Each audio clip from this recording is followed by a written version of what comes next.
quand une activité commence, moi, je leur dis, les objectifs sont présentés, là, voici en gros, là, ce qui va se passer dans les prochains jours.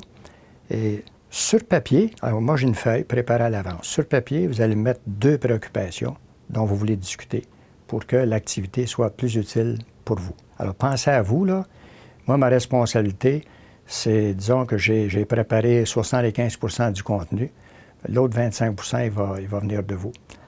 Alors, je les ramasse très tôt dans la démarche, ou très tôt dans un cours, ou dans un programme régulier, ou dans une démarche de 2 jours. Je ramasse ça. Puis pendant qu'ils sont en équipe, en train de discuter d'autres choses, moi, je lis ça. Puis je me fais une idée sur lesquels je vais choisir, puis à quel moment je vais les placer, puis lesquels je vais regrouper. Je mets un petit peu de chair autour de ça.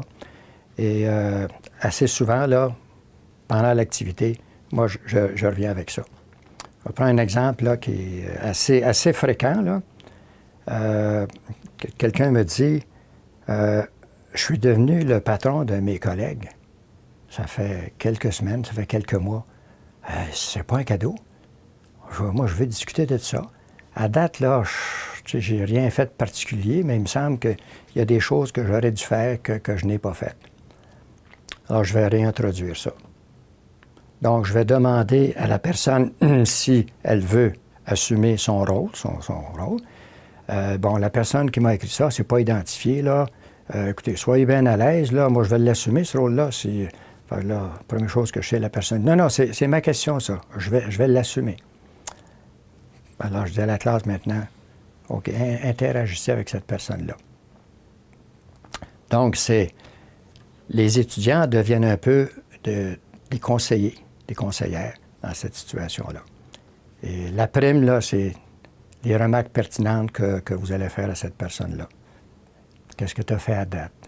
Puis, oui, mais écoutez, c'est l'étudiant qui l'assume, là. Écoute, moi, un des membres de l'équipe et sa compagne, puis ma compagne, on joue au bridge presque tous les vendredis soirs. Mais là, est-ce qu'il faut que j'arrête ça? Et un grand copain, là, on fait du golf ensemble l'été. Mais à la balance de l'année, on va luncher ensemble 2 fois par semaine. Même question, est-ce qu'il faut que j'arrête ça? Alors là, le débat commence sur le fond. Là, on va au-delà du jeu de rôle. Là, le fond, c'est quoi les problèmes potentiels? T'sais? Est-ce qu'il y en a des problèmes potentiels? Puis l'individu ne va pas casser ses liens d'amitié. Souvent, ils vont dire, oh, mais s'il faut que je commence à changer tout ça, là, moi, je vais sortir de ça, le rôle de gestion. Je veux pas... ça serait un trop gros prix à payer que de sacrifier des amitiés. Alors là, moi, je leur lance le défi. Est-ce qu'il y a moyen de cheminer là-dedans, à la classe, aider-les à cheminer là-dedans, sans nécessairement sacrifier? Ça pourrait vouloir dire quoi? Fait que là, ça cherche. Alors ça, c'est un exemple d'une situation que je vais aborder. Parce que si je rencontre un groupe de relativement jeunes gestionnaires, inévitablement, cette question-là est là. Qu'est-ce qu'on fait avec nos collègues? Est-ce qu'il faut... c'est une des grandes préoccupations.